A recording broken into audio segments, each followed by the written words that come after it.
गावकरी सांगतात की त्या पिंपळावर मुंजा आहे, एक अतृप्त ब्रह्मचारी मुलाचा आत्मा. अमित या गोष्टींवर विश्वास ठेवत नाही, पण लवकरच त्याला मुंजाच्या भयानक अस्तित्वाची प्रचिती येते, जी त्याच्या जीवावर उठते. अमित साधारण विशीचा, नुकतंच इंजिनिअरिंगचं पहिलं वर्ष संपवून शहरातून आपल्या आईसोबत आजोळी, कोकणातील एका शांत, निसर्गरम्य गावी आला होता. लहानपणीच्या काही अंधुकशा आठवणी सोडल्या तर त्याला गावचं फारस काही आठवत नव्हतं. शहराच्या धावपळीतून 2 महिने शांततेत जातील आणि मुख्य म्हणजे भरपूर फिरायला मिळेल या कल्पनेने तो खुश होता. आजोबांचं घर गावाच्या एका टोकाला होतं, ज्याला लागूनच एक मोठं शेत आणि आंब्याची बाग होती.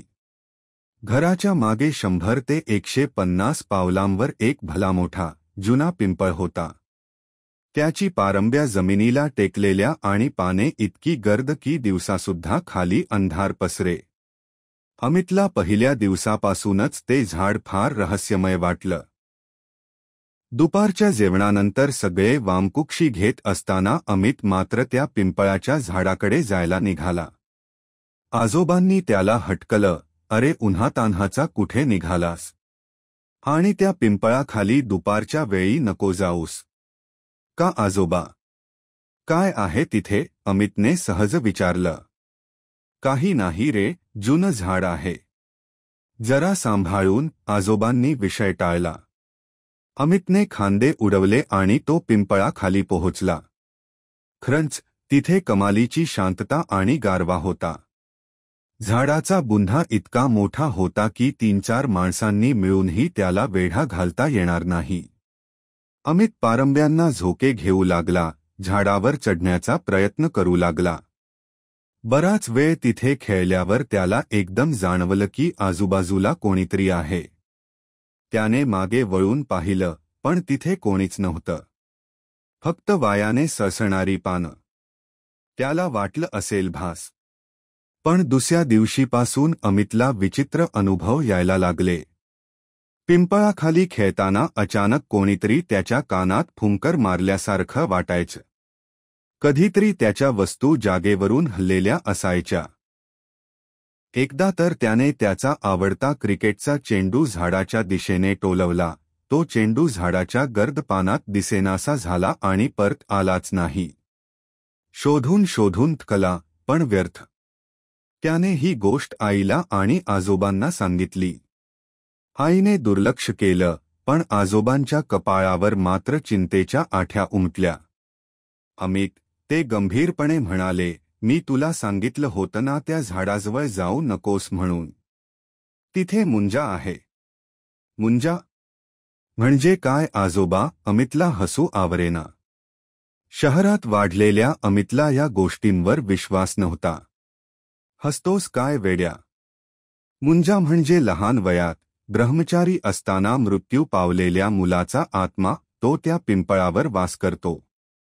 तो कुणाला त्रास देत नाही सहसा, पण लहान मुलांना आणि तुझ्यासारख्या तरुणांना त्याचा त्रास होऊ शकतो. तो एकटा असतो ना, म्हणून त्याला सोबतीला कोणीतरी हवं असतं." अमितला हे सगळं थोतांड वाटलं. पण आजोबांच्या डोळ्यातली भीती खरी होती. त्या रात्री अमितला झोपेत असताना कोणीतरी गच्च पकडल्यासारखं जाणवलं. त्याला श्वास घ्यायला त्रास होऊ लागला. त्याने डोळे उघडायचा प्रयत्न केला पण ते जड झाले होते. त्याला स्पष्ट जाणवत होतं की कोणीतरी त्याच्या छातीवर बसलं आहे आणि त्याचा गळा दाबतंय. त्याने पूर्ण शक्तीनिशी स्वतःला झटका दिला आणि तो धाडकन उठून बसला, घामाने डबडबलेला. खोलीत कोणीच नव्हतं. त्याला वाटलं वाईट स्वप्न असेल. पण सकाळी उठल्यावर त्याच्या गळ्यावर खरचटल्याच्या लालसर खुणा होत्या. आता मात्र अमित घाबरला. त्याने आजोबांना रात्रीचा प्रकार सांगितला. आजोबांनी लगेच गावातल्या एका देवर्षीला बोलावून आणलं. देवर्षींनी अमितला पाहिलं. घराभोवती आणि पिंपळाभोवती काही मंत्रोच्चार करत पाणी शिंपडलं. त्यांनी अमितच्या हातावर एक काळा धागा बांधला. "हा मुंजा तुझ्या मागे लागला आहे," देवर्षी म्हणाले. "त्याला तुझी संगत हवी आहे." तू आता काही दिवस त्या झाडाजवळ अजिबात जायचं नाहीस आणि रात्री एकटं फिरायचं नाहीस. पौर्णिमा जवळ येतेय, तो अधिक शक्तिशाली होईल. अमितने देवर्षींच्या सगळ्या सूचना पाळल्या. तो दिवसाही त्या पिंपळाच्या दिशेने बघायला घाबरायचा. रात्री आईच्या जवळ झोपायचा. काही दिवस शांततेत गेले. अमितला वाटलं संकट टळलं. एका दुपारी अमित अंगणात मित्रांसोबत खेळत होता. खेळता खेळता त्याचा चेंडू घरच्या मागच्या बाजूला पिंपळाच्या झाडाच्या दिशेने गेला. सगळे मित्र चेंडू आणायला तयार झाले, पण अमित त्यांना अडवत म्हणाला, थांबा, मी आणतो. त्याला देवर्षींच्या सूचना आठवत होत्या, पण मित्रांसमोर घाबरलेलं दिसायला नको म्हणून तो पुढे झाला. जसा तो पिंपळाच्या जवळ पोहोचला, त्याला पुन्हा तीच विचित्र भावना जाणवू लागली. झाडाच्या पारंब्या सापासारख्या वळवत आहेत असा त्याला भास झाला. त्याने दुर्लक्ष करत चेंडू उचलला आणि मागे फिरणार इतक्यात त्याच्या कानात एक लहान मुलाच्या हसण्याचा आवाज आला, खसखसखस. आणि मग एक थंडगार स्पर्श त्याच्या मानेवरून फिरला. अमित जीवाच्या आकांताने ओरडला आणि घराकडे धावला. तो धापा टाकत होता, त्याचे डोळे विस्फारले होते. त्या रात्री अमितला प्रचंड ताप भरला. तो झोपेत बडबडायला लागला, जा, मला एकटं सोड, नको येऊस माझ्या मागे. आजोबा आणि आई काळजीत पडले. देवर्षींना पुन्हा बोलावण्यात आलं. त्यांनी अमितची अवस्था पाहिली आणि म्हणाले, मुंजा चवताळला आहे.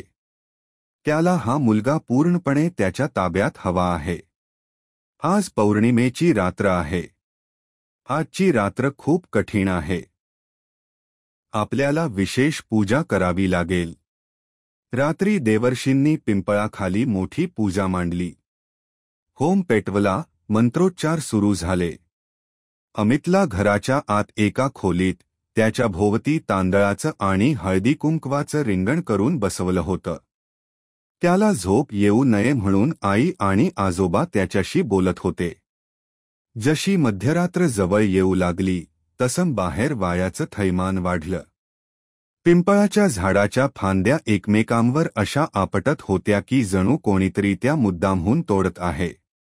अमितला खिडकीतून दिसत होतं की होमाच्या ज्वाळा वायाने हेलकावे खात होत्या आणि मग त्याला तो आवाज ऐकू आला, एक बारीक, रडवेला आवाज, जो हळूहळू भयानक किंकाळीत बदलला. मला आत येऊ द्या. तो माझा मित्र आहे. मला तो हवा आहे. ते शब्द नव्हते, ती एक भावना होती जी अमितच्या मनात थेट घुसत होती. अमितने दोन्ही कानांवर हात दाबले. देवर्षी बाहेर मोठ्याने मंत्र म्हणत होते. अचानक अमितच्या खोलीची खिडकी सताड उघडली आणि वाऱ्याचा एक प्रचंड झोत आत आला. दिव्याची ज्योत विझली. खोलीत अंधार पसरला आणि त्या अंधारात अमितला आपल्यासमोर एक लहान, वाळलेली आकृती दिसली. तिचे डोळे लाल रंगात चमकत होते आणि तिच्या चेहऱ्यावर एक भयानक हास्य होतं. तो मुंजा होता. तू माझा मित्र होणार. मुंजा किंचाळला आणि त्याने अमितच्या दिशेने झेप घेतली. अमित डोळे मिटून किंचाळला. त्याच क्षणी बाहेर देवर्षींनी एक मोठा मंत्रोच्चार केला आणि होमात काहीतरी विशेष वस्तू टाकली.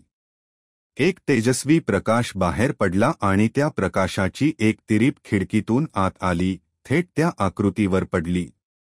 मुंजा एका भयानक आवाजात किंचाळला आणि जणू वितळल्यासारखा हवेत विरून गेला. खोलीत पुन्हा शांतता पसरली. दिवा लावल्यावर तिथे काहीच नव्हतं. अमित मात्र थरथर कापत होता. सकाळ झाली. देवर्षींनी सांगितले की मुंजाला आता काही काळासाठी दूर ठेवण्यात यश आलं आहे, पण तो पूर्णपणे कधीच जाणार नाही. त्यांनी अमितला एक ताईत दिला आणि सांगितलं की तो नेहमी गळ्यात ठेवावा आणि त्या पिंपळाच्या झाडाजवळ पुन्हा कधीही फिरकू नये. अमित आणि त्याची आई त्याच दिवशी शहरात परत निघाले. अमित शहरात परतला, पण कोकणातल्या त्या पिंपळावरचा भयानक मुंजा तो कधीच विसरू शकला नाही.